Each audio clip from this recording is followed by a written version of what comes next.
afternoon, good evening, good whenever it is you're tuning in. Welcome to Ticket Price, the only show that asks the question that matters: are these movies worth the ticket price? In other words, are they worth your time and money?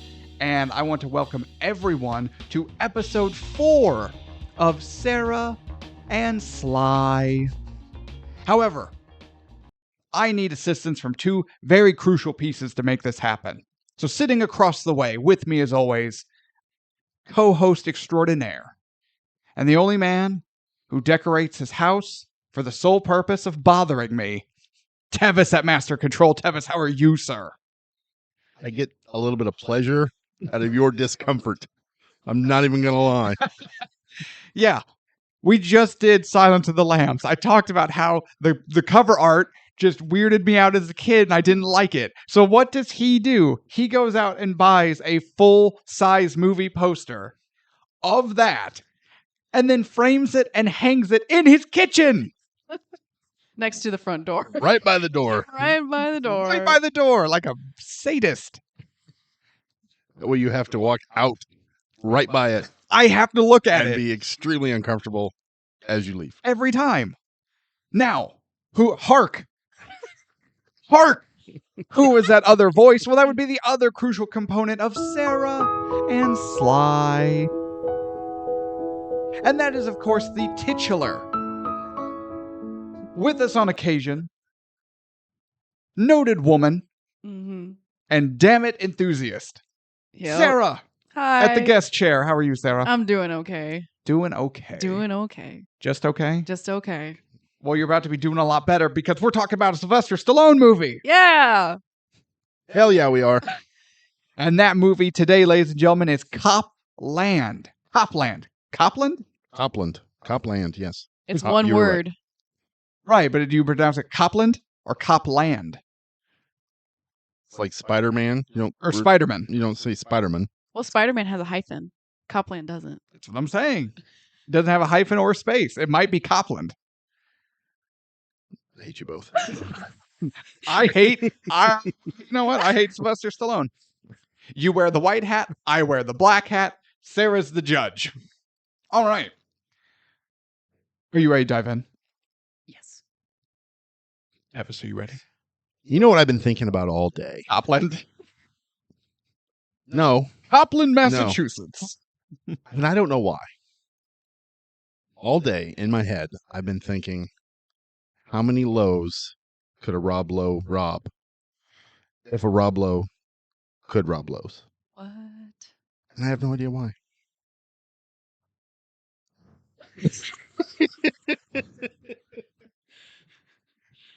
Let's jump into Copland, Why do shall I we? let you talk? Why do I let you? Your only job is to edit things. You don't get to talk anymore because that's what happens. You're welcome. Actually, see, he bothers me with his home decor when I want to bother him with no forewarning. I just say, "You're hosting," and then I just sit quietly That's it? That's all you do. and I make him talk. Yeah. And then the show goes off the rails. I think the show is already off the rails. I'll have you know our show is very railed. Oh my. Thanks to this guy. Oh my gosh. Until they make me change my formats. All right. Copland from 1997, written and directed by James Mangold. Now, we have the three-writer curse. I'm a 100% believer of that. We have a written and directed by the same person. I'm not saying there's a curse here. I just want to talk about it for a second. This kind of... It doesn't make me nervous in the same way that seeing a movie with 3 writers does. Lord of the Rings. Black Adam. But I kind of get nervous because sometimes when the writer and the director are the same person, they lose a layer of that editing process. Oh, I could see that. You don't yeah. have that additional person saying, well, wait a minute, is this working? Yeah. And sometimes it works out really well, and sometimes it doesn't. I'm just saying sometimes you need those multiple layers of filter for ideas. Anyway, something to keep in mind as we go forward. Starring Sylvester Stallone, obviously, Harvey Keitel, Ray Liotta, and Robert De Niro.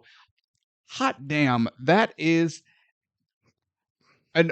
such a bona fide list of actors and high quality actors, except Sylvester Stallone, for any movie that would have cops, gangsters, or both. Oh yeah, it's like the blueprint. These are the names you think. Harvey Keitel, Ray Liotta, and Robert De Niro. Your mind immediately goes to some combination of cops and gangsters. Absolutely. Do you not? No, That's true. 100%. Yeah. All right. Budget made with an estimated $15 million.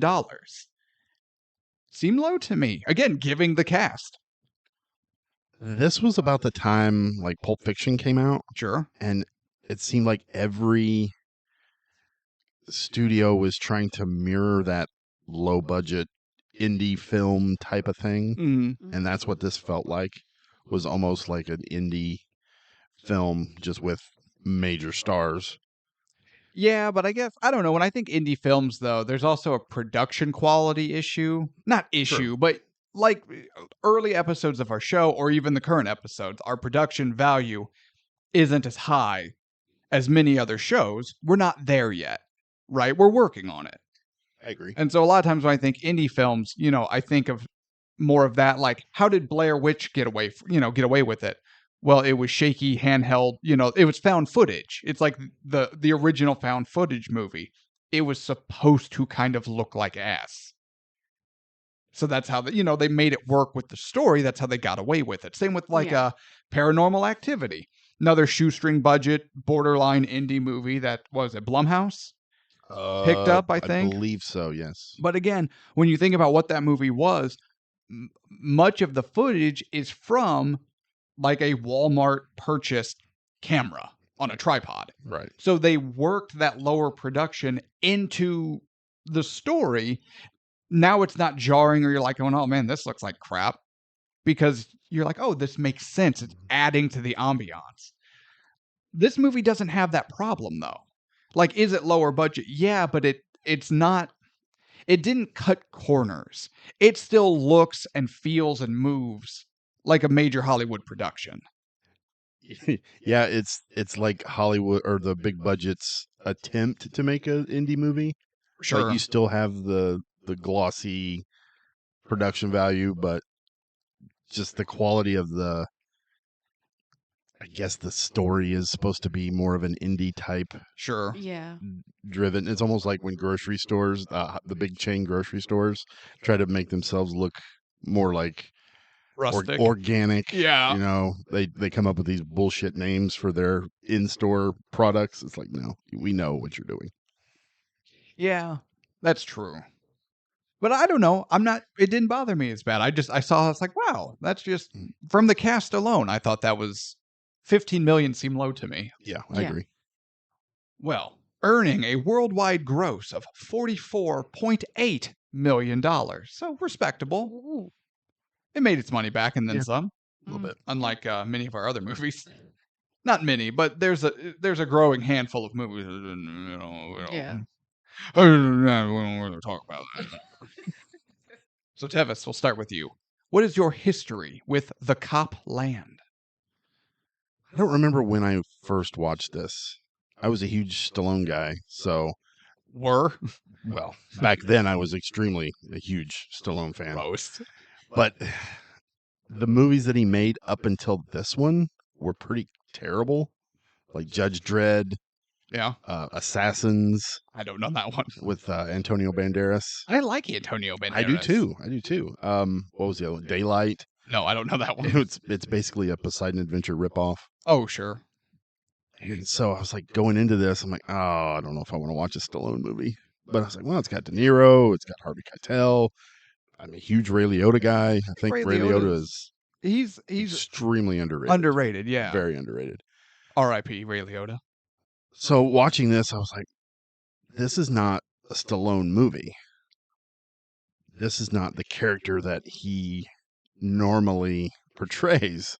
And it kind of threw me off a little bit, but I liked it. I enjoyed it. And every once in a while I would see it pop up on cable. I was like, okay, I'll watch this. And the more I watched it, the more I just started loving this movie. I think you're giving away content. Yeah, but but there's a huge but. But we'll talk about that Rude. later. Rude. I'm working on it. So no, I've always kind of liked this movie, and when we decided to do the show, I was like, Copland's got to be in there. I got to see if I still enjoy it. Fair enough. I'm going to need you to not talk about my huge dump truck on air anymore. My history with this movie, I don't like Sylvester Stallone. This is the first I'm hearing of this. Right? I don't like Sylvester Stallone movies. I have never heard of this movie. And then you went, hey, it was part of the list. And then Sarah picked it from that list. And I just went, all right. I mean, I have no feelings toward this movie other than slightly negatively skewed, because I know at some point in time I have to look at Sylvester Stallone's stupid face and hear his irritating voice. Okay. But the film as a whole, I went, I don't know what this is. And then I saw the other names. I was like, oh, cool. You know, Harvey Keitel, Ray Liotta, Robert De Niro, all three tremendously talented. I like all three. And they're all three, per my experience, starring in a movie, and I know more or less going to be, whether cops or gangsters, in a role that is, their wheelhouse was built on a foundation of these roles, right? Like it couldn't be more in their skill set. So that was exciting for me. I was like, oh, cool. I'll enjoy that at least. But no, I have no history with this movie. But Tevis, we don't matter. It doesn't matter to us. Sarah, hi. what is your history with Copland? Absolutely nothing, as usual. I have never heard of this movie. I haven't even seen a trailer for this movie. First time we ever talked about it was when it was on the list. Yeah. But it was on the list a couple of times, and I was like, I think Tevis is hinting at something. Hey, It did seem like he was leaning. He was leaning. First Blood was on the list too. Was it? Yes. Oh. I think. I don't think it was. I don't think it was either. I think you're just making things up, you ass. We're saving First Blood.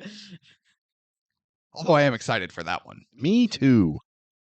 All right. Are we ready to get into this? Heck yeah. Okay. Movie opens, and we are at a blue bar, or a cop bar, called the Four Aces in Jersey. In the Garrison, New Jersey. Voiceover. Always a voiceover. I enjoyed the voiceover for two reasons. One, because it was Robert De Niro. True. Mm. And then the first part of the voiceover where it talks about how the police officers in New York were able to move to New Jersey because they got into that whole transit cop situation. And yeah. That was interesting to me. And it also kind of builds, like, because you listen to it and you're like, man, that's some shady, underhanded stuff in of itself. So now you kind of know, you start to get a flavor of what to expect. Right. Yeah.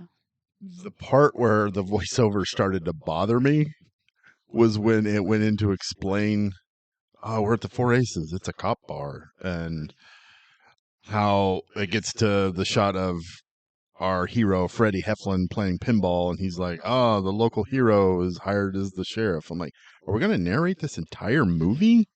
It's now a documentary. Yes. it's Richard Attenborough. Yeah. And here we see at his frequent watering hole, the wild Freddy Fuckface playing pinball and eavesdropping on conversations. On his birthday. You will see that while he celebrates his birthday, he celebrates it alone. For he pines for a married woman who's just not that into him. And stealing quarters. Did you notice the pinball machine he was playing? Lethal Weapon. Lethal Weapon. Yeah, it was Lethal Yeah. Weapon. Absolutely, I noticed that. Because I went, Mel Gibson! Like, my God, does this guy want to be a cop so fucking bad? So bad. Man. Yes, Sad Sack Freddy, and it's his birthday. He is eavesdropping on a conversation between Ray Liotta's character Figsy. And just another cop from New York who's part of the bomb squad. And she is regaling him with kind of a gruesome tale of her most recent on-the-job exploits. And it had something to do with a severed goat head in a bag that they thought might have been a bomb at first. So the bomb squad got called in. And Freddy is just like, he is just leaning almost completely over the, because as we learn, Mr. Fred is deaf in one ear. And so he has trouble hearing anyway. And he is making sure he can just absorb every ounce so he can live vicariously through them. Although the bomb squad officer didn't really care for it. He's like, what the fuck is your problem? And that's when Figsy's like, no, he's cool. That's Freddy. Yeah. Freddy's cool. Like, he's fine. He's hard of hearing, got the ear problem, but he's cool. But he never says he's one of us. Yeah. No. He doesn't tell her he's a cop. Or a sheriff. Or a sheriff or a Or police anything. officer. Yeah. And that is a running theme throughout this movie that we'll continue to touch on, so I'll bring it up now. The cops who serve in New York City specifically, call themselves cops. But let's say, such as in Garrison, New Jersey, if you're Freddy, the sheriff, or any of his deputies, well, sure, you're a police officer, but you're not a cop. Yeah. You're not one of the men or women in blue. You're not one of them. You're law enforcement. You're not a cop. That's you're not a police officer. Is that what De Niro tells That's him? what De Niro tells him. Yeah, you're law enforcement, but you're not a cop. Yep. And so that bothers Freddy that he's not acknowledged as one of them. Yeah. Because, I mean, how do I put this? I guess I'm not in that world. I'm just not. And I don't see the difference. I see the difference in where they work. You know, you've got Sheriff Freddy who oversees a quiet small town versus cops who are trying to get a grip on the craziness that's going on in New York City. Those are very different animals. Right. But like a cop is a cop. Yeah, and I think they use that to almost to demean him a little bit. Mm-hmm. Right. Like we're in the city, we're doing the shit. You're out here breaking up kids fighting in the alley and giving parking tickets. Yeah, giving parking Right. tickets and getting cats out of trees. Yeah. You know, They we are kind not of the same. pretend to be his friend until he steps out of line in their exactly. opinion. Yeah. And well, I was about to say something. We'll save it. We'll save it for when it comes more up. But then it cuts to New York, and we see what appears to be a New York cop bar, and we meet Superboy, worst nickname ever. What's his actual name? I didn't catch it. I don't No one remember. cares. Oh, His last name's Babbage. yeah. I Yeah, can't remember his first name. no one cares Superboy Babbage.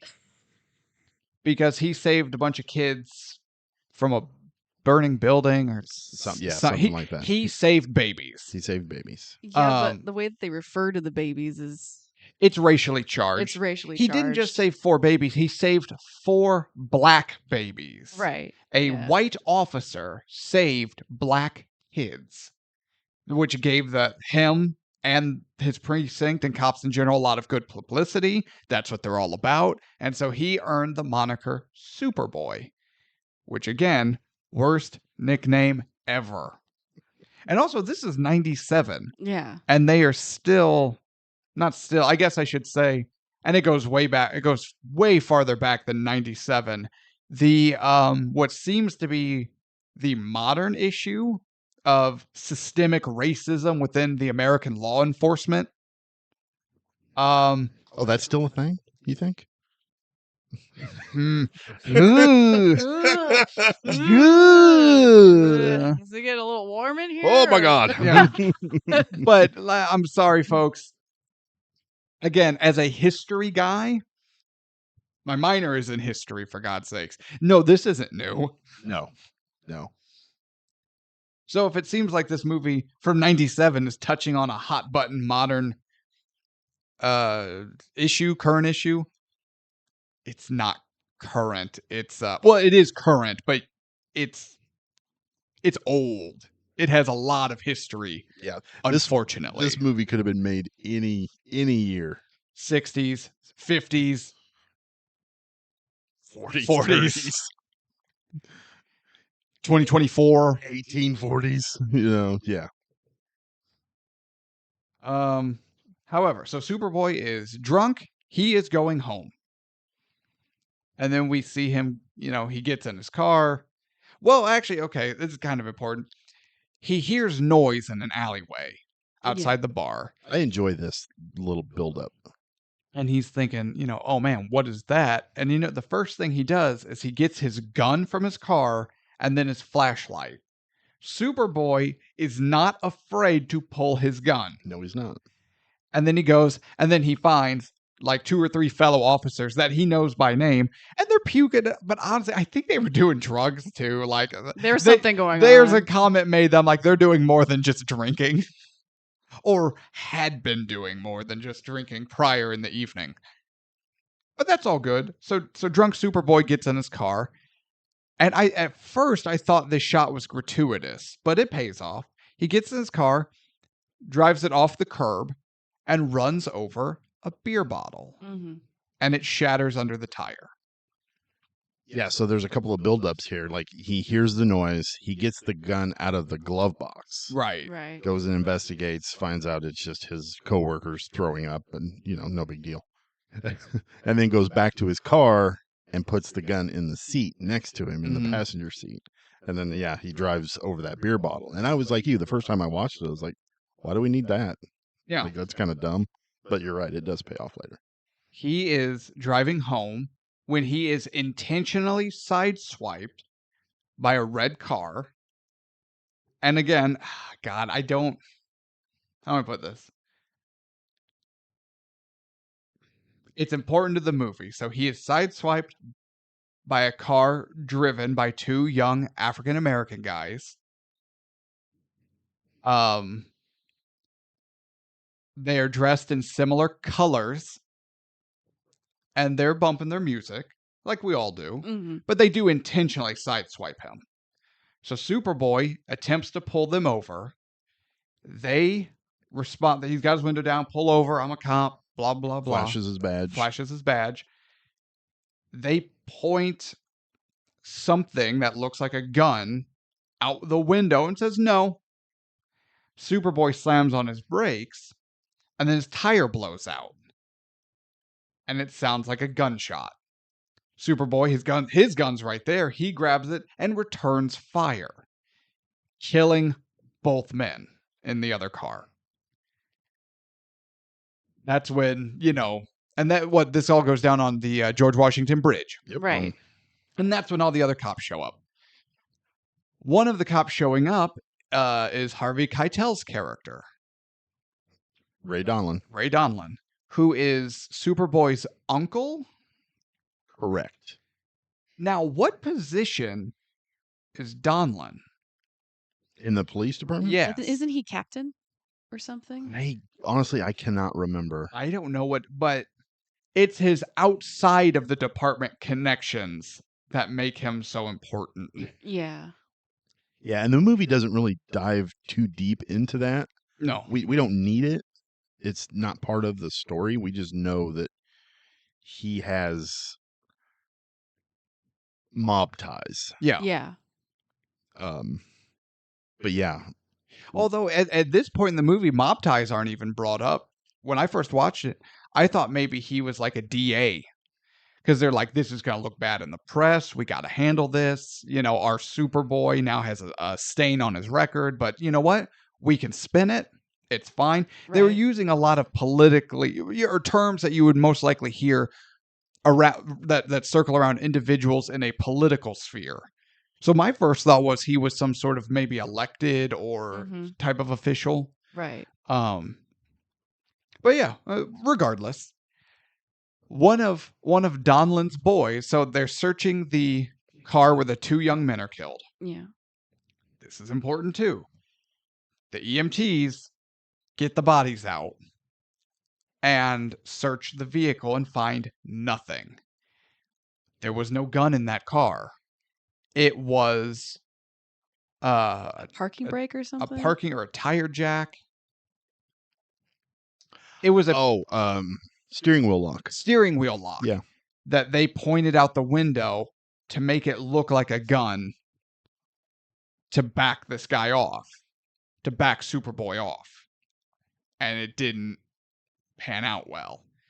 Now, the EMTs are a Hispanic gentleman and a black guy. So we have two more ethnic individuals. Every cop there is white. Yeah. There's one that's not. There's one black cop. Is there? Oh, there is. Yeah. So the EMTs are looking at the car. They're like, "There's nothing in it."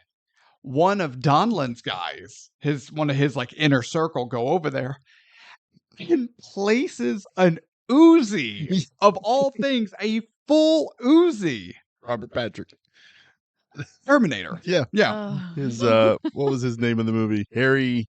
Was it? No, it was Jack. Jack Rucker. Yeah. That's what it was. Yeah, Jack. Yeah. Worst plant ever. Honestly, he tries to like hide it underneath the mat. Underneath the floor as mat. if the EMTs wouldn't see a giant. And that's when one of the EMTs is like, no, that's bullshit. There was nothing in that car. He's like, no, it just fell underneath the floorboard. Look at this minigun just was laying under the floor mat. How did oh you my not? Gosh, look. You couldn't see it. I The can't floor mat believe was you huge. Didn't find this. And that's when one of the EMTs is like, this is bullshit. No, this isn't right.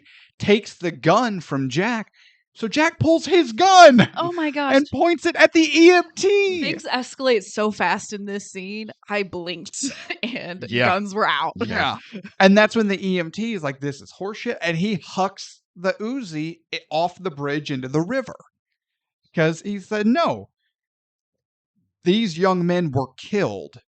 There is no weapon in this car. Both EMTs are minority gentlemen in a predominantly white system. And you feel their connection to the racial tension of this. They feel both sides of it. Mm-hmm. And they're not going to let these white pricks Hell no, do they're this. No. But then it ensues like a fist fight. Yeah. Then punches are thrown. Punches are thrown. But while all this is going on, Superboy is freaking. They're going to take my badge. I'm going to do jail time. Oh my God. Oh my God. Oh my God. Oh my God. I killed 2 innocent people, which innocent is.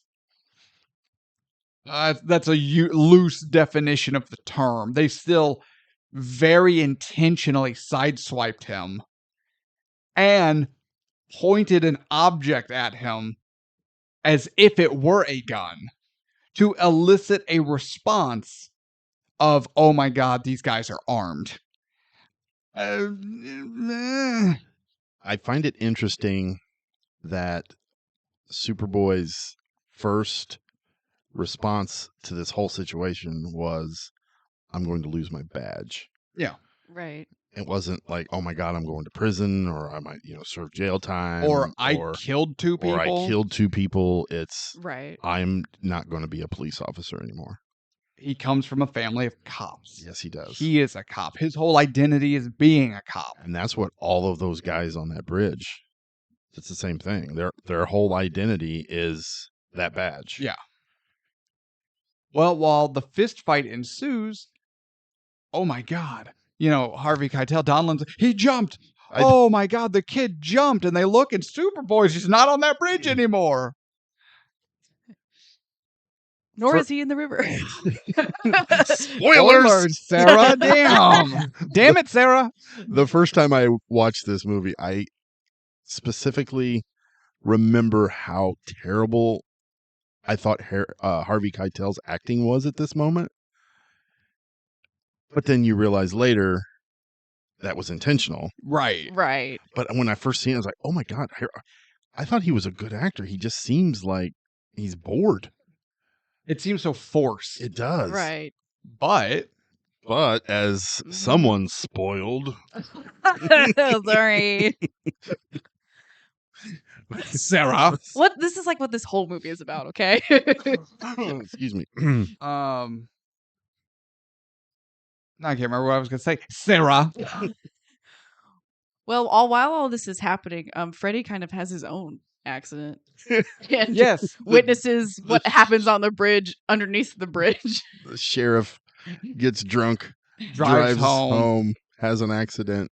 Now, to be fair, he was Breaks his trying to nose. avoid a deer. Yeah. And that could have happened drunk or not drunk. And honestly, think about what caused the accident. If we're being fair, should he have been drinking and driving? No. Drinking and driving is honestly one of the worst things you can do. I hate that shit. It's so needless and pointless and stupid and it's never the drunk who gets hurt. It's the minivan of the family of 5 that gets killed. Absolutely. So fuck you, people. Right. If you drink and drive and you're like, I'm a great driver when I'm drunk, fuck you. There's my soapbox. Fuck you. Don't listen to this show anymore. I was about to backpedal, but I don't backpedal. Now, Freddy's driving home. He sees the commotion on the bridge, and if you watch, he's just watching it. He's imagining himself up there. Knowing the little we know of Freddy up to this point, he'd have done that sober. Honestly. Oh, Yeah. sit back and watch it. Yeah. Yeah. Yeah. But it also kind of mirrors to what happened to him when he lost his hearing. Yeah. Yeah. So it's a very similar situation. Well, he didn't lose his hearing this time. He just broke his nose. Just broke his nose. Right. There was a deer in the road. He swerved, hits a tree. Now, we see Donlin and Jack and the third guy, whose name I don't know. The older guy. Oh, at the diner? Is that what you're talking about? No, I'm talking about the car ride to Garrison. Oh, okay. I know Oh. what you're talking about. When they get pulled over. Yes. Right. And he's training, Freddy is training a new person. They do something before this moment. Mm. The next morning, Freddy wakes up and he's laying on his good ear in bed. Yeah. And you can a muffled sound, hear the alarm going off. But then he raises his head off of the pillow and then the sound amplifies. Yeah. Yeah. I love that. How they visually and audio cues tell us he's deaf in that one ear. I will agree with you. That was well done. Let's put a pin in how well they handle Freddy's deafness with the visual and the audio cues by the end of the movie. Okay. But we learn that Superboy is in fact not dead. He didn't jump. Actually, can we pause here? Superboy is played by Michael Rappaport, right? Mm-hmm. Who only plays police officers. He's a lot like Mark Wahlberg in that respect. Oh my God, a movie needs a Boston cop, and Mark Wahlberg's shoving old ladies into the road so he can get to the casting office. He materializes. Yeah. Like Star Trek. He just gets beamed in. Yes, I'm here to play. I'm here for your convenience. Oh my gosh. Hot reference, you guys. Hot reference. Jesus. So we were playing D&D because Sarah's part of our D&D group, and her and I were talking about with the D&D group Copland, just in general, what movie we were watching. And our friend Cole goes, Copland, I've never heard of that. And starts looking it up. And so we're vaguely talking about it, just like general premise. We're not sharing opinions with each other because that's against the rules, but we're just talking about what the movie is about. And then over Skype from the laptop is just Cole's voice. Oh, it's got Michael Rappaport. And I said, No one has ever done that. That's what I said. Cole, shut the hell up. No one in the history of the universe has ever looked at a movie and gone, oh man, it's got Michael Rappaport. And I have nothing against Michael Rappaport, but I'm sorry. I'm sorry. Even his mother doesn't do that. She's like, oh, Copland. It's got Robert De Niro. Oh, my son's in it too. It's got Sylvester Stallone and, my son. Yeah. So I was like, Lee Falco. so no, and so you go back. He got so excited over Michael did. Rappaport. I did. had to call him out on it. I had to. I said, no one in the history of the universe has ever gotten excited Especially over Robert De Niro. or any. Or Sylvester. I don't even like Sylvester Stallone, but I recognize that he and poor Michael Rappaport are not on the same stratosphere. No. But no, it was plain as day, clear as the bell. Oh, it's got Michael Rappaport. What the fuck? We had the biggest laugh at it because I just went, no, he's like, I like Michael Rappaport. Shut up. No one feels anything other than indifferent about Michael Rappaport. He does a fine job. It's fine. It's fine. He does Fine. He does a fine job. One ticket to the Michael Rappaport movie, please. And the people at the theater go, who? Michael Rappaport. All right. Oh man. So Donlin and his goons are smuggling Michael Rappaport into Garrison, New Jersey. I'm sorry, who are they smuggling? Michael Rappaport. Superboy. Superboy. Babbage. Because we learn through more voiceover, honestly, Garrison, New Jersey is what they call Copland. It's an all-cop town. Donlin, through mob connections, was essentially able to purchase a town, invite all the New York cops that, possible into this town for them and their families to live safely, quietly, comfortably while they do their job in New York City itself. And let's face it, everyone gets a really sweet deal on their mortgage and any other loans they may require for general living, because all of those loans go through mafia-connected banks. Yes, they do. Convenient, that. Yeah. However, so they're speeding. Freddy and his deputy pull them over. Or I should say the deputy pulls them over. Because she's not new to the job, she's a transfer. So she's learning the people, she's learning how they do things in Garrison. And she doesn't really know Donlin. No, she has no idea who he is or Now, he is mayor of the town, right?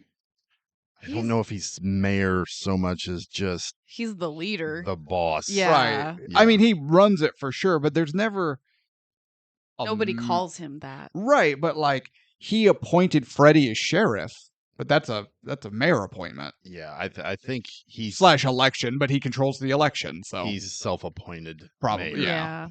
And if paperwork comes across someone's desk asking about the mayor, they probably put his name. Right. Mm-hmm. Yeah. So Freddy's like, oh, sorry, Mr. Donlin, didn't see it was you. Hey guys, how's it going? Yeah, the two guys in the car are really rude to the lady cop. Yeah. They don't see her as law enforcement at all, really. Yeah, they're like, why'd you pull us over? Yeah. Do you know who I am? Yeah. So, without giving IDs or anything. So now in her treatment, I guess, you have someone who isn't a cop, who's I per their view, they probably see her as pretending to be a cop, or maybe in the same vein as like a mall cop. Oh yeah. Paul Blart pulled him over and they're just gonna scoff. Yeah. But let's face it, she is a woman. So she's a female pretend cop. And that might be lower than the ethnic gentleman they killed on the bridge. Yeah, I agree. So she is taken less than seriously. And That's when Freddy comes. Oh, sorry guys. Yep, you're good to go. Don't worry about it. You know. Yeah. Yeah, folds. Well, yeah, that's his job. His job is to fold. Absolutely. He should work at a laundromat. He folds so well. I hate that joke. That was a great joke and kiss my ass. Boo. Michael Rappaport. Boo this man. Actually, speaking of Michael Rappaport, Who? Freddy looks over in the back seat and out pops the ginger head of Superboy. Honestly, You're being smuggled into town. You have a tarp over you. Keep your... I want to look out the window. Shut up.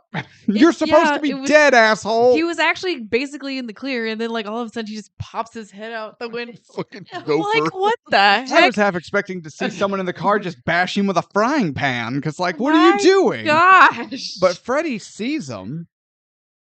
Now, how could you not? How could you not? Right? Astronauts saw him up on the space station. Went Michael Rappaport? Being smuggled out of Garrison, New Jersey. Yeah, he was getting smuggled in. What the? That guy died. He jumped off the bridge. We watched it last night. Yeah. At the time, though, now, how do I put this? Freddy knows who that is. Because Freddy follows all the stories. He follows all the newspaper articles. Freddy knows who Superboy is. Doesn't he know Donlin, like, personally? Oh, yeah. Yeah. He and Donlin are air quote buddies. Yeah. Yeah. That being said, though, if you're going off of Stallone's acting, you would have no indication that Freddy has any idea who the hell that guy is. He just went, oh, there was just some weirdo laying in the back seat poking his head up like a gopher. It's almost like that shocked and surprised and confused combination of emotions was too complex for Sylvester Stallone to replicate on screen. And so he just did what he always does. Looks like an idiot with the same blank face. Stallone did a fantastic job in this movie. Oh, we're getting there. Fantastic. Actually, halfway through this movie, I forgot Stallone was in it. I know, it's because it was not Stallone. It was Freddy Heflin. He portrayed this character so brilliantly. No, it was that weird bump in the wallpaper in the background. But we'll get there. So they smuggle They smuggle Superboy into Garrison. That's where Robert De Niro, because he's with Internal Affairs. And he's poking around. And he's now interviewing the officers that were on the bridge the night Superboy jumped. And he's talking to the EMTs. He's talking to everybody. Yeah, he's talking to that one specific black cop, the one that was on the bridge. Yes, Yeah. he is speaking to the African-American police officer, yes. And he asks him if he's ever been to Garrison. You know about Garrison, New Jersey, officer? Yeah. He says, you think those white cops would let you come in their town? Yeah. And who's in the waiting room? The EMTs. The Hispanic and the African-American EMTs. And they so desperately want to talk to him. Oh, they're gonna say everything. Yeah. Because even the kid, the one EMT was like, no, I want to talk to you now. And De Niro's character, Mo, is like, no, we got to wait for your representative. He goes, no, I don't care. I don't want a representative. I want to talk to you right now. Yeah. Yeah. And he's like, no, we can't. We have to wait. Which you have to respect Detective Mo, is there a plane taking off in your living room? Should we be concerned? I am not quite sure what that is. Kid, Is you your- okay up there? Is your house about to explode? No doubt. Toilet bomb. So. Oh, good, it passed. It took off. They're on their way to LaGuardia. Where was I? They're heading to Garrison. Yeah. Lovely town. I mean, for what it's worth, the town itself seems fine. Mm-hmm. It's just what it was built on. Corruption. I mean, if you look at our town, it's built on systemic racism. Yeah. Yeah. Yeah. So, I don't feel like I can throw stones at a town's history. Is what it is.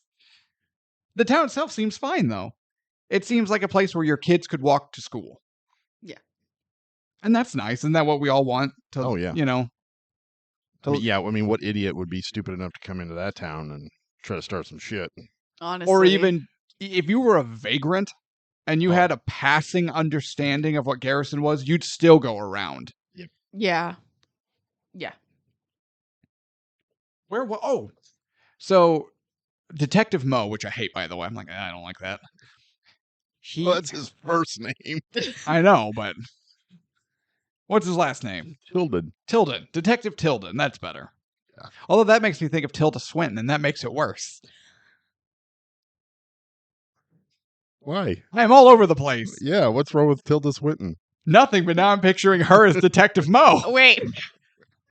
We're And getting every- sidetracked. With the here. mustache? And every time I say Detective Mo, now I'm thinking of a Three Stooges episode. Oh my gosh. I am just. Can we just move on? Move on. He is, but you have to respect. He's like, look, you want to talk to me? I want to talk to you desperately, but he's internal affairs. Right. If he wants to get evidence or a case built up and to stick on cops, it has to be ironclad. He cannot talk to these guys without their representative, because if that were to come out, then a good defense could get that thrown out. Right. Well, they didn't have representation. How do we know that they weren't coerced?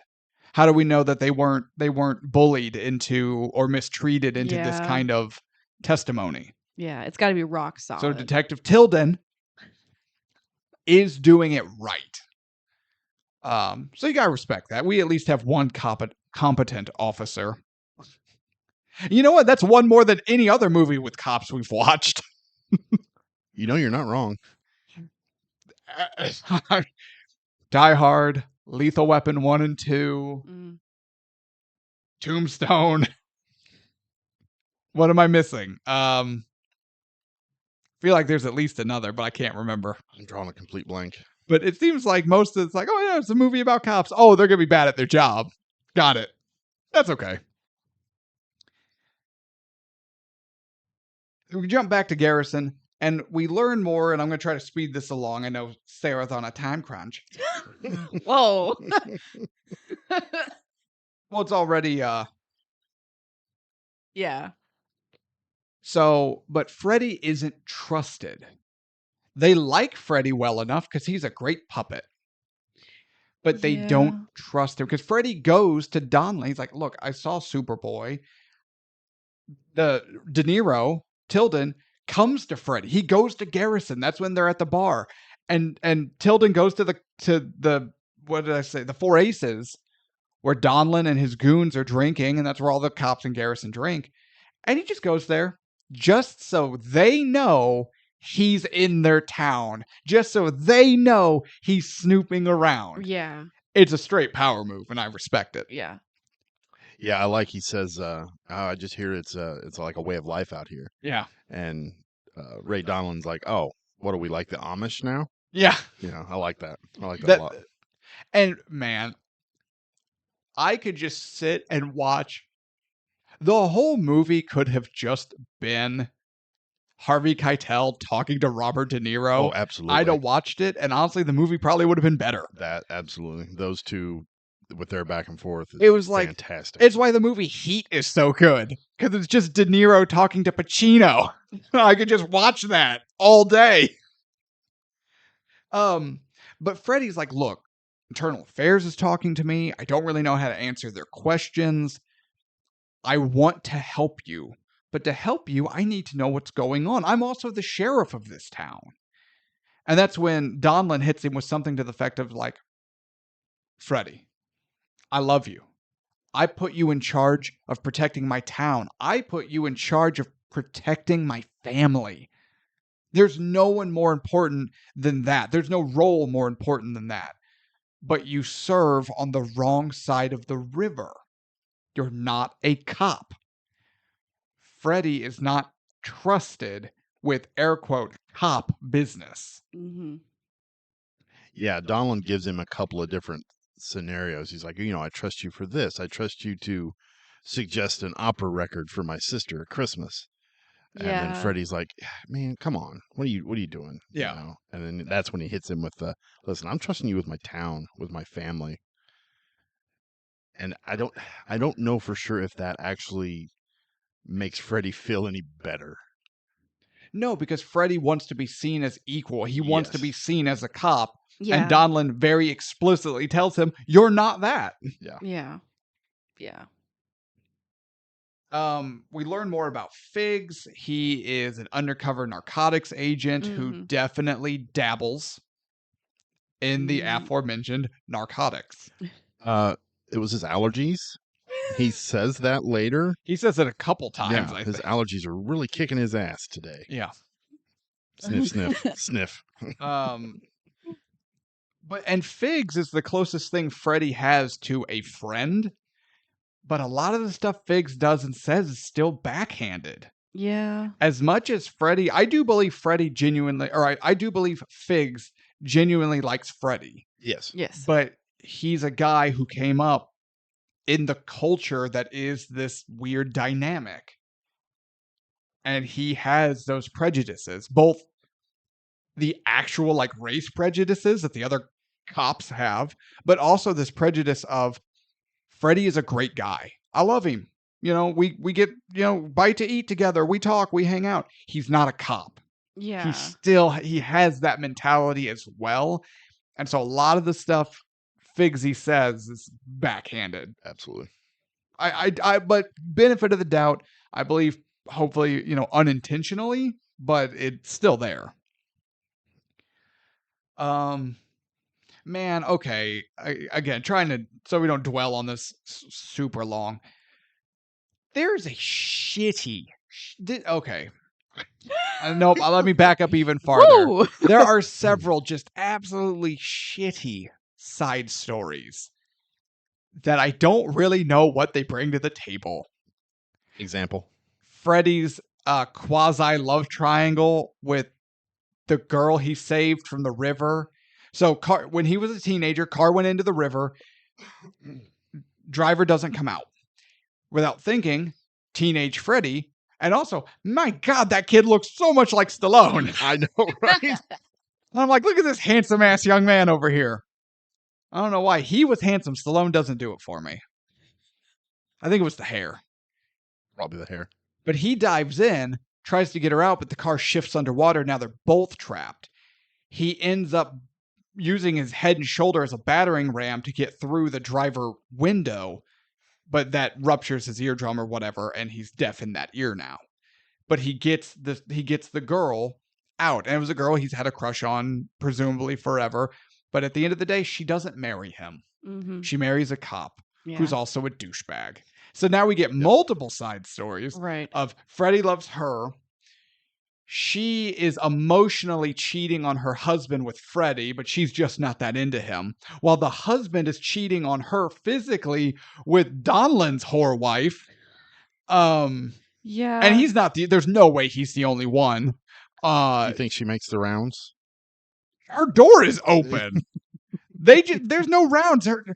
Her front door has a turnstile. And Freddy seems to be like the guy that everyone talks to about their problems. Yeah. Like they just open up to him and they're just like, here's all my... To be fair, though, he's the trusted sheriff. Yeah. That is a good quality. They just come to him with a bunch of bullshit. But this movie gets bogged down into... And then, like, the guy cheating on his wife, he might be abusive, but maybe not. And then there's a lot of that garbage. And then there's a lot of this this Freddy love story that I do not care about. It does nothing for this movie. It does. No, it doesn't. It does. It just adds another layer of just Freddy. Of Drek. Of Freddy not getting what he deserves, not getting what he wants. Hold on. I have 2 words in my notes. I'll sum up Freddy. Sad sack. Yes. Yes, he was. He's a pathetic sad sack. He is a wet doormat. He is. Why do I care about this character? Because of the way he builds himself up from that. No, because we're getting there. Hold on. Hold on. There's also another like subplot kind of that's kind of important, but not really touched on a whole lot, where Figsy finds out about like the cop that died and was covered up. And Tunney. Yeah. So Figsy's old partner, Tunney, was murdered. Yeah. As a cover-up for Donlin. and Right. his mob connections and whatever. Right. Figsy knows a lot. Yeah, he knows a lot. And I think Donlin and his goons would really like it if Figsy wasn't, especially now that he's become a drug addict. Yeah, because Tunney got arrested for, I can't remember exactly what it was, but he was going to turn on Donlin. Right. And that's when they got him. to him. And I think Figsy got to him. You think Figsy got to who? The partner. No, it wasn't No, it was him. it was Jack or somebody. Yeah, was it Jack? It was the prison guard. It was the prison guard. Because he was found dead in his prison cell. Right. Yeah. So one of the prison guards was on Donlin's payroll. Oh, okay. Figsy knew the plan. Yeah. Okay. Yeah. Because Figsy filled the role that Jack currently fills at one point in time. Right. Yeah. Correct. Okay. Yes. But yeah, Donlin. He's a very confident. He was very confident at one time. Yeah. But now everything is starting to kind of unravel, and he's getting paranoid, and Yeah. he thinks Figsy's could turn on him at any time. He thinks, to be fair, Freddy could turn on him at any time. I disagree that. You don't think so? I believe he fully trusts Freddy because he keeps Freddy in the dark. Oh no, Freddy turned. He can't. He doesn't know anything. But I agree that he distrusts Figsy, but then again, Figsy is a guilt-ridden drug addict who is a loose end and a loose cannon in that regard. Yeah, and he's trying to get out. Figsy wants out. Yeah. He wants out of the job. He wants out of that community. He's done. Then we get the side story of with his bomb squad friends blow up his own house. Yes. And stage an arson. Insurance fraud. Which does inadvertently kill his drug addict girlfriend. Yeah. When Figsy and Freddy arrive at the house and they find that the girlfriend was down below and she's with the EMTs and they're trying to get her revived, but she ends up dying. Man, Ray Liotta is so good. Ray Liotta is good. He is so good at Yeah. not just at this moment, but just in general. But man. Also, the way she looked terrified me. Like, it was absolutely. like I was not Like expecting a fresh burn victim. Yeah. Yeah, but I was not expecting it to be like that detailed, and I was not expecting that. No. Yeah, it's rough. It's a rough It's scene. rough. It's a rough scene. But this again, even now, why do we need the Figsy insurance fraud accidentally murdered his girlfriend? Who gives a shit? You're not aiding the plot of the movie. You're just convoluting it. Well, Figsy's kind of he almost drives the story. Like he explains. Yeah, a because our lot. main character sucks. You have such a bias towards Stallone. I wish Ray Liotta as Figsy was our main character. Figsy was interesting. Figsy was interesting. I like Figsy. Freddy is not interesting. I agree. I disagree, rather. I disagree. You're more than welcome to, because you have a bias No. about Sylvester Stallone. Oh, no. Well, the next movie we're going to do, I definitely don't have a bias. We're getting there, Sarah. Okay. Okay. So, more subplot shenanigans ensue. I don't care. But getting back on the main track, De Niro approaches Freddy.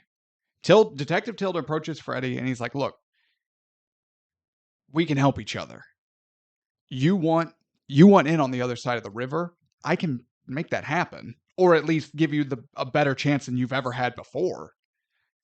But you got to work with me, because I have no jurisdiction over here. But you do. You help me, I help you. You know Donlin's dirty. Help me bring him down.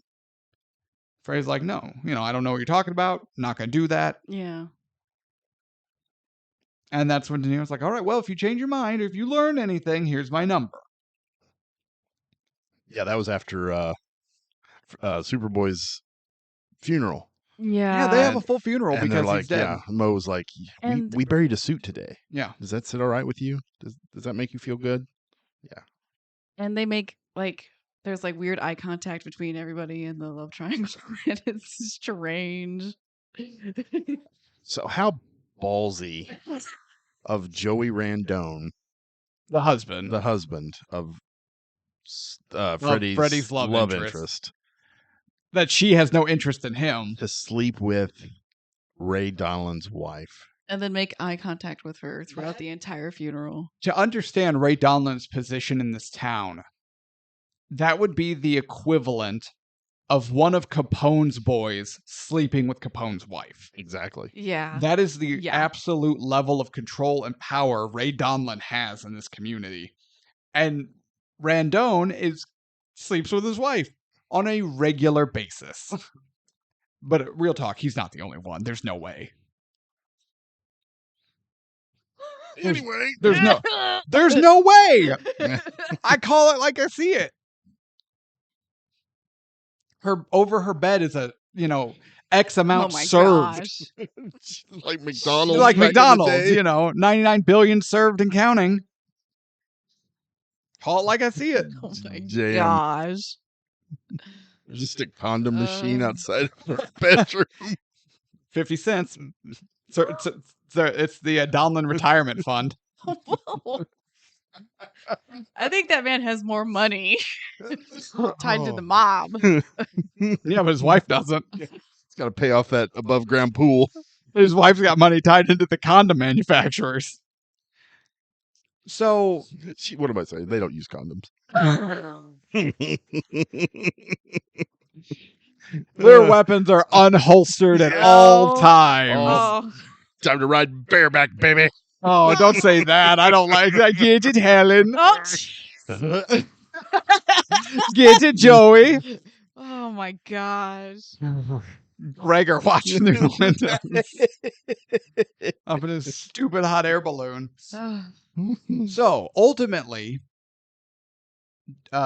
Detective Tilden's case is closed. There's not enough evidence to keep it open, and they're closing it. Yeah, mayor shuts it down. Mayor shuts it down. I didn't like this. Tilden gets pissed, but So not mad. not like cool pissed or like righteous fury pissed, like whiny bitch. He just starts throwing things and he's shouting at people. He's like, "The case is closed. It's closed. Get all the bull." And he's just throwing things into banker boxes. It's over. We lost. I'm like, oh, Go to lunch. He's like taking Go to lunch. files away from like people while they still have it in their hands. Yeah. He's like, you can't look at this. The case is closed. here's the thing. He's got an eye twitch. Yeah, but here's okay. I think here's what I'm getting at. He didn't get Darth Vader angry. He got Kylo Ren angry. Darth Vader angry, you're like, oh shit, someone's gonna die. Kylo Ren, you're like, oh, that toddler's throwing a temper tantrum. My favorite part of this whole part. Go to lunch. He's saying go to lunch, and he takes one of the files from the guy, and he's like, go to lunch. And the guy's holding a sandwich, and he's like, I'm on lunch. Go to lunch. Go to fucking lunch. He wants the place to himself. Dang it. Yeah, absolutely. So Oh, Freddy is jeez. pushed to. Oh, actually, well, the mafia get in touch with Donlan. They're like, look, we got the case closed, but the only way we can keep this done and dusted, we need a body. And we need specifically Superboy's body. Oh. And that's when Donlan sets up the murder of his nephew. However, the wife, Donlan's wife, tips her nephew off that they're going to kill him. He's prepared. He brings a gun. Because there's one, Superboy has two defining characteristics. Can't keep a low profile, likes his gun. Yeah. I like when Ray Donlan is talking to the guy on the phone, the mob guy on the phone. And he's like, man, that's my sister-in-law's kid or my sister's kid or whatever. Well, isn't he adopted? Yeah. Yeah. Like, that's so. Yeah. What? I'm like, ugh. And it's Oh. his sister-in-law's kid. Yeah. It's not his blood nephew, which shouldn't matter, but it kind of does. Yeah. That's why his wife tipped him off. Yeah. The wife is the blood relative of well, although he's adopted. Fucking Michael Rappaport. Get real parents. So here's the thing. They invite Superboy out for drinks after a party in his honor out to the above ground pool. Absolutely. They make a lot of important references to look at this community. everyone's pool is above ground. Yeah. There isn't just a flood of mob money in this town. Look at the houses, right? Above ground pool. And they bring Superboy out because they're going to drown him in the pool. Which I remember because Sarah, you came over to the house. You watched it with Anna and I. Yeah. And was it you or her that were like, wait, why don't they just shoot him? No. I thought it was Anna. I think that was She goes, Anna. well, if they're going to kill him, why don't they just shoot him? This seems like so much more work. I said, yeah, but he jumped off the bridge into the river. Right. Meaning, when the autopsy is done, they have to be able to say cause of death was drowning. Right. Look at all the water we pumped out of his lungs. If Jumped off the bridge onto a gun. How unlucky is that? See, Superboy dives off the bridge. There was a barge going by of bullets. He landed on a box of bullets with so much force they all went off into his body. Right? No, you can't just shoot him. Yeah. Right. But he has a gun. He starts firing wildly, which freaks everyone out. He escapes. And begins to hide out in an old water tower and eats cold cans of Chef Boyardee. I wonder what his plan was, though, honestly. He's an idiot and didn't have one. Just fucking leave. Yeah, I don't know why he stayed in the water tower. Or he went to Freddy's house. Go to Internal Affairs yourself, you numbnuts. Yeah, he went to Freddy's house. He's like, Freddy, I need help. And then that's when he saw Figsy and he got freaked out because he knows the circle Figsy ran or at least used to run in. Yeah. Yeah, and he's probably afraid to even go anywhere near New York. Right. Anywhere near cops. Yeah. True. Let alone just going into the Internal Affairs Department. Ooh, leave. Yeah. Just go west. Take off walking. Yeah. Yeah. Fucking Michael Rappaport. But eventually Freddy has enough. Enough's enough. He sees the corruption. He sees how he's treated. He sees all the problems. He cannot be willfully blind to it any longer. He goes to the DA. Oh, I'm sorry. He goes to Tilden in Internal Affairs. And Tilden says, too fucking bad. The case is closed. No, but you were right. I was wrong. Mm-hmm. I'm sorry, but I've come to help. He said, that was 2 weeks ago. The case is closed. Get fucked. And that's when Freddy hits him with the line, you're the same as they are. De Niro is so good in this moment. When he's like just eating a sandwich, all nonchalant about everything that Freddy's saying. He's like, I gave you a chance. My hands are tied now. Yeah. He's like, I gave you a chance, you deaf fuck. I gave you a chance 2 weeks ago to do something, to be a cop, and you fucking blew it. You blew it. That Robert De Niro cadence. Yeah. You blew it. So good. Yeah. So good. And I love he's sitting there eating a sandwich and Freddy's like, spilling his guts. And then his partner, you got napkins. Yeah. He's just getting napkins out of the fast food bag. They never give you napkins in this place. What the hell? And Freddy's like, what are you doing? He's going to lunch. Yeah. Now, though, I liked the character of Tilden until this moment. Freddy gets pissed, realizes he's got to do it himself, leaves. Do you remember what he says? What Tilden says? He says, if this guy, we have a case again. Not this guy. If this guy may. What does he call Freddy? I don't remember. If this cupcake makes waves, we're back. He has the same law enforcement prejudices as every other fuck in this movie. Oh, he says, he has that prejudice earlier, too. Well, yeah, but at least in that, it could almost be viewed as he's using the existing prejudice as a motivational tool, not that he himself believes in it. They all have, but he's like, if this cupcake, fuck you, now I'm out. Fuck you too. That was, you're an asshole. You just have bad taste in people. Probably. So, Freddy tracks down Superboy, takes him to the jail. He's like, 6 a.m., we're going to Internal Affairs. Then, with Rappaport locked up, Freddy goes to Four Aces and tells Donlin, look, I have him. He's in the prison right now. He's in the jail. 6 a.m., I'm putting him in the car, and we're going to New York, and we're going to go talk to Tilden. I want you to come with us. Do you think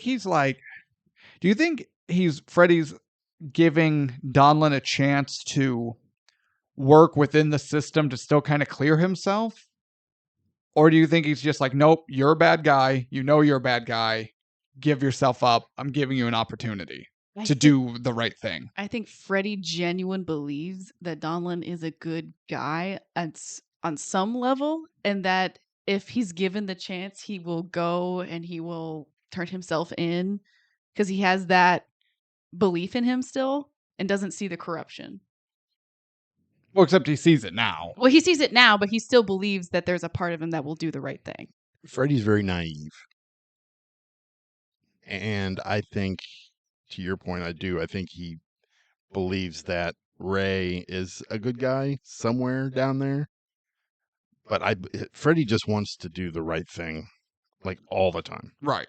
And I think that's what he's trying to do at this point. Instead of... Yeah, but he's trying to do it like a child. But he doesn't want to betray his friend, so-called friend. Yeah. So he's What are you looking attempting to do the right thing. You guys hear that? An airplane taking I off? feel like there's some kind of rustling in the trees. Shh, listen. Hark. Listen. You're such a child! You're such a child! Look at you! God, Freddy sucks. No. Oh my gosh. You were So- freaking me out looking around like that. I was like, what? That's why we need our cameras set up. There's so much visual comedy that goes unnoticed. By me. Although Tevis has a lot of visual comedy, but it's definitely not on purpose. It's just his natural state of being. So, 6 a.m. rolls around. Freddy loads his shotgun. And he's going to take Superboy to the car, get him to New York, to which he's immediately ambushed by Jack and the other guy whose name I don't know. Yeah, I can't remember his name. They take Superboy Yeah. immediately Right. because Freddy is just so useless at everything.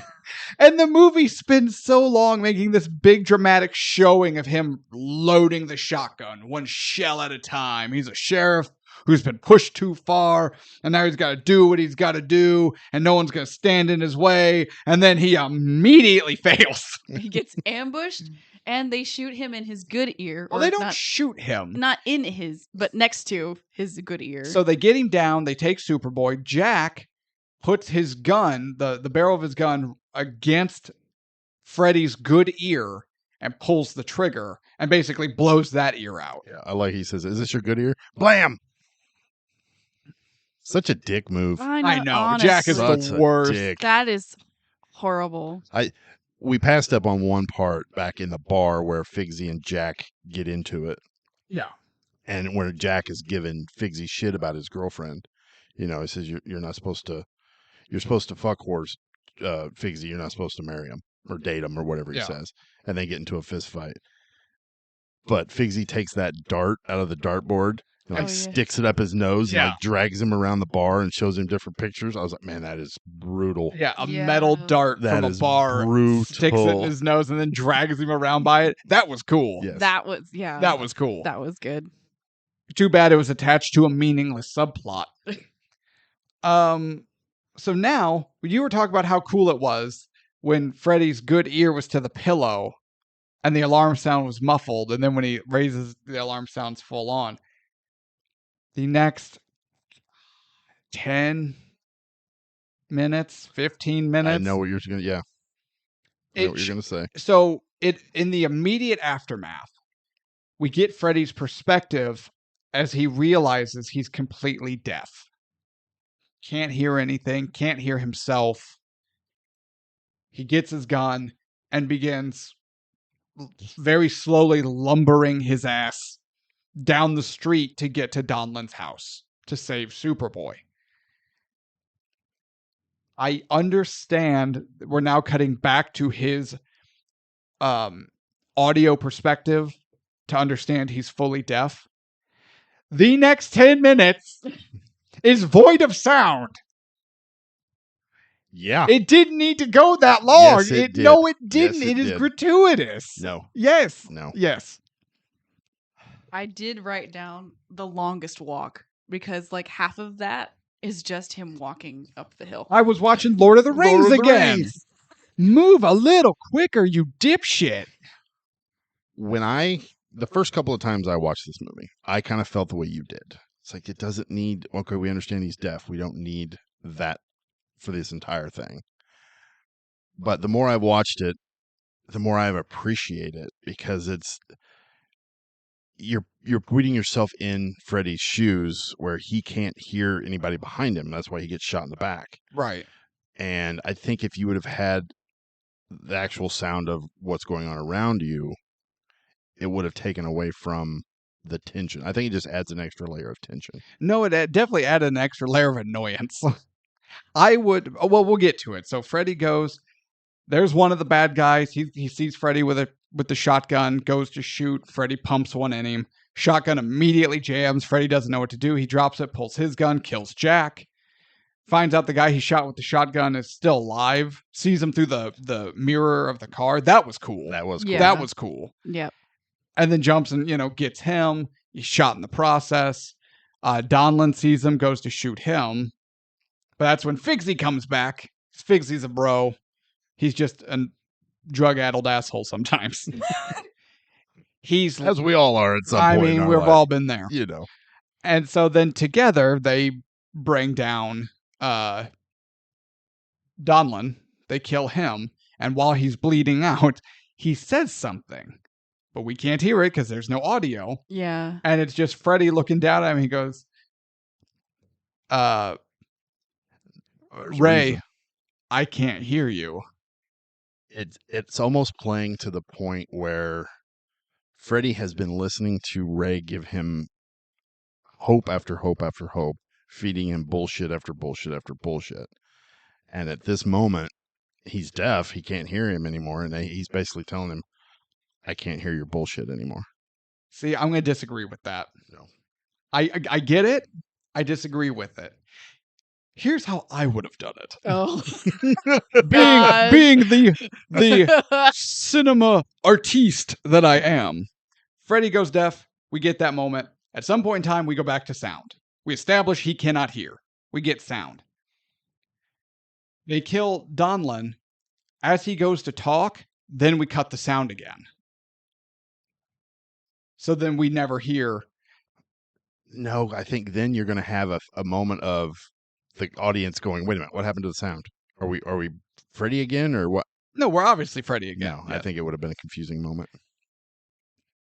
The fact that this movie exists is a confusing moment. No. To your point, what would make it like, oh, he's done listening to Ray's bullshit? That only works, in my opinion, is if Freddy can, in fact, hear him. But maybe while he's talking, we see him turn his deaf ear and maybe lean in and go, I'm sorry, Ray, I can't hear you. Because at that point, it's a choice. Freddy is no longer choosing to listen to Ray Donlin's garbage. Mm-hmm. He's literally deaf. Yeah. So it just makes him look like a dumbass. Well, to that point, he was forced to not hear Ray Donlin's bullshit when Ray Donlin's boys jumped him in the parking lot. Right. So after that moment, I think he realizes, because he was trying to give Ray the benefit of the doubt. Right. At that moment, what they did to him made him make up his own mind. Sure. Yeah. So bad guys are dead. Freddy and Figsy take Superboy to Tilden. And then we get outro narration. And I swear to God, I almost put my fist through my television when I heard Robert De Niro say the words. And that day, Freddy showed everyone that no one is above the law. The tagline of the fucking movie. I almost put Roll credits. I almost put my fist through the TV. That's such hokey garbage. It's so bad. That was terrible. We went so through all bad. of that No one's above the law. Shut up! Steven Oh Seagal my pops up out of gosh. Oh, gross. Just, it was so dumb. All right. Trying to keep things moving. Sorry, Sarah, we're running behind. It's okay. Tell your parents you're working on your future. For once. Oh, jeez. All right. Final thoughts. I'll keep it brief because I'm pretty sure everyone knows where I'm going with this. This movie actually starts when you think it is a corruption detective kind of drama where you've got the local sheriff. Maybe he ends up working with the internal affairs. They're trying to uncover the mob connections and the corruption of Donlin, save Superboy, maybe bring him down too, depending how. And it starts as this really interesting concept and then loses the plot as the movie takes what I would almost call a Forrest Gump level of storytelling, where all that cool, interesting stuff, that's not really the point. The point is Freddy's life. Except Freddy is the most boring, glue-eating moron. And I think a lot of that has to do with Sylvester Stallone's general ineptitude. And I don't care. Our main hero, our protagonist, is boring and he sucks. We have so much interesting stuff around him that then gets bogged down with love triangles and affairs and arson that doesn't actually involve the main plot. It would have been cool if Freddy's house got burned down because maybe he was sniffing around and got a little too close. That would have been cool. That's not what we got. This movie is not good. There was a kernel of something really interesting, like a good old-fashioned noir, and they just forget what they were doing. James Mangold just goes off on so many little tirades, much like this show. Except this show isn't a $15 million production. Not yet. If we were given $15 million, I'd tighten the belt on this motherfucker. Or if they said, Jake, we will give you, Tevis, Sarah, and ticket price as a show $15 million. But you got to tighten your belt, and you got to keep it on the rails, and you got to kind of follow this. Done. I can make that happen. And if I told you guys about this deal, we would make that happen. We'll sell out in a heartbeat, baby. This movie just forgets what it is. It spends too much time on things that don't matter. Our hero sucks. And it's not worth the ticket price. Another turd in the Stallone filmography. Whoa. Well, again, you are incorrect. I always am. This movie does have flaws. Movie is a flaw. But this movie, I think, is a solid police drama. Solid, character-driven police drama. All the characters are interesting. Yes, even Freddy. Freddy is kind of a sad sack, but I still like Freddy. I want to see Freddy succeed. Damn it. You're the only one. The cast is stacked. Some of the characters they just don't get enough to do, honestly. I feel like there are moments, and I know I said this earlier with Harvey Keitel, but I feel like there's a couple of moments his acting kind of goes up and down. That one time on the bridge was purposeful because that's what the character was supposed to be, but there's a couple other times where I'm like, is he really? It feels like he's just kind of phoning this scene in a little bit. But De Niro was fantastic. Mm-hmm. Stallone, I think, is great as Freddy Heflin. God. Knowing what he has done in the past and seeing him portray this character, I love it. I think he's great. You were wrong. This movie is worth the ticket price. White hat, black hat. All right. But our hats don't matter. Nope. So, Sarah, this movie had one award win with one additional nomination. I didn't write down what they were specifically, but they were both foreign film awards. Really? Like the win is like from Holland, like the Holland Film Fair, something to that effect. Oh, that's weird. With an IMDb rating of 7 and a Rotten Tomatoes of 75%. Both of those are way too high. Sarah, what are your final thoughts on Copland? when we first started watching this movie, I got pretty excited because I thought it was going to be like a mystery type of dealio, where they try to figure out where Superboy is and What Freddy. the fuck? What? What? Helio. What's the dealio, Daddy-O? All of these cool cats. All right. Come to my slam poetry reading later at the coffee house. It's called The Bean. Can I continue? No. I'm on a thing now. I feel very Nicolas Cage. Just talk. Just keep talking. Just ignore Just me. ignore him. while he's- Ignore me like everyone ignores Freddy. Hang You'll on. be fine. Let me unplug his mic. Unplugio. Anyway, I thought it was gonna be a mystery where they try to figure out where Superboy is. And I was pretty excited at the beginning because I was like, oh, this is not a character that Sylvester Stallone usually portrays. So I was very excited. But then we got into the subplots and it just felt like the story was non-consistent and there were too many characters that were fighting for screen time, I felt like, and that Freddy kind of took a back seat. So in this one, I did not feel like Sylvester Stallone was the main character. I couldn't even tell you who was supposed to be the main character unless, like, if Sylvester Stallone was not playing Freddy, I would be like, I don't know who the main character is. So I'm sorry, Tevis, but I'd have to say this one is not worth the typical Boom, price. baby! Okay. Finally.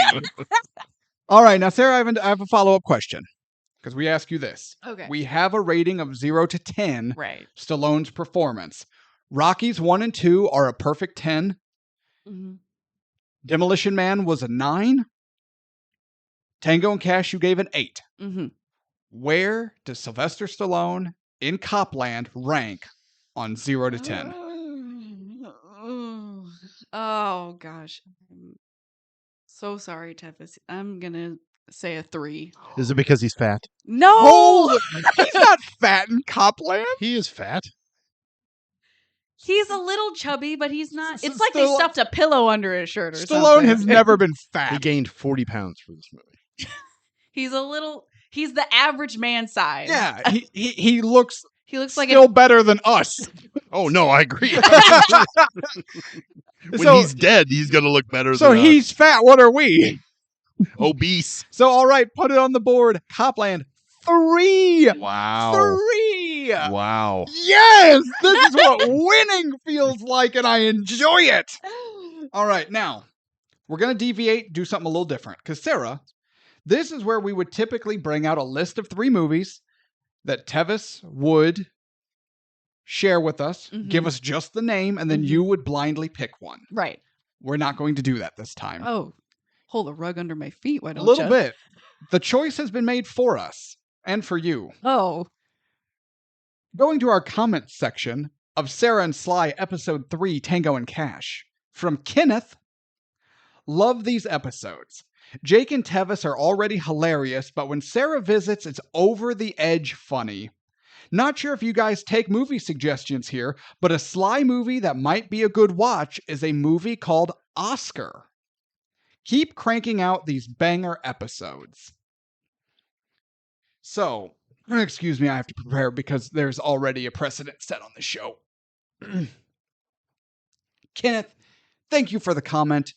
We love customer engagement. Customer engagement. My retail's coming. Settle down there, Mr. Manager. My retail's coming out. Yeah. We love Your listener. retail is showing. Oh, my penis. oh, jeez. We love listener engagement. We have the bingo boards. You know, we want to know if you got bingo. But Kenneth, I'm gonna need you to get in the back seat with Superboy, and just keep your head down, because I'm driving this motherfucker. And if you think for a single second that I need your opinion or anyone else's opinion about what terrible Sylvester Stallone movies we will be talking about and we're going to force Sarah to watch, you are out of your goddamn mind, sir. So know your role, stay in the back seat where you belong, Oh my and keep gosh. listening to these episodes because we don't need your help. on a completely unrelated note, we're going to be watching Oscar. Just boom! Lightning bolt to my brain. Sounds like it hurts. Tevis, I've had an apostrophe. What? I think you mean an epiphany. Exactly. A lightning bolt has struck my brain. You know what Sylvester Stallone movie we should watch? Because I personally, just me, no one else, I personally think it would be a great watch. Oscar. Oscar, yeah. Oscar. You know what? That's a That good sounds one. like a great movie. That's we what could watch. I thought. Completely independent of anyone else. I'm pretty sure it's not. Thank you. Thank you, Kenneth. Who? I mean, My name is Jacob. You call me Jake most of the time because I go by both. I'm not a Kenneth, though. I have been called Charlotte before, but that was a separate issue. it's a stage name. Ooh. Water balloons make for better bosoms because there's a jiggle factor. Oh, I've been in 22 theater performances, Sarah. okay. I have dressed as a woman more than once. And that's just on At stage. The, That's at not the theater, yeah. The theater. that's not even at home. So, all right, everyone. Thank you all so much for listening to Sara and Sly, episode 4, Copland. Not worth the ticket price, baby. Sylvester Stallone gave a 3 out of 10 performance. You can suck it, Tevis. You big bald loser. It's because he was fat. I understand. Sarah hates fat guys. He was an Got it. average-sized man in this movie. Yeah, but I've seen your husband. You hate average-sized men, too. Hates average sized men. Is that what you said? Yes. Yeah. Fat guys, average-sized guys, muscular guys, hates them. Thank you all so much for listening. Tune in next month as we bring Sarah back to check out the Sylvester Stallone movie, Oscar. What's wrong, Sarah? Nothing. Oh, you made a dramatic motion like you were about to say something and you leaned real heavy into your mic. I thought she was going to punch you. I would deserve it. And I was about to pull out my camera. If you're ever going to throw a punch at me, wait till we get the camera set up so we can, post the video of Sarah finally losing it and punching Jake in his deserving face.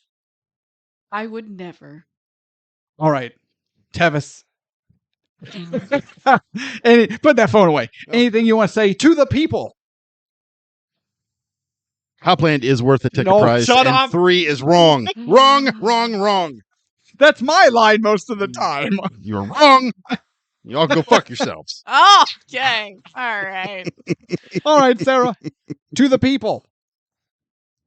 Don't watch it. Oh! Yes, in your punchable face. Short and sweet. We are Ticket Price. Thank you all so much for listening. Tune in. Make sure you follow the show. Please give a rating and a review. We'd greatly appreciate it. Let us know if you've got bingo. We love reading your comments.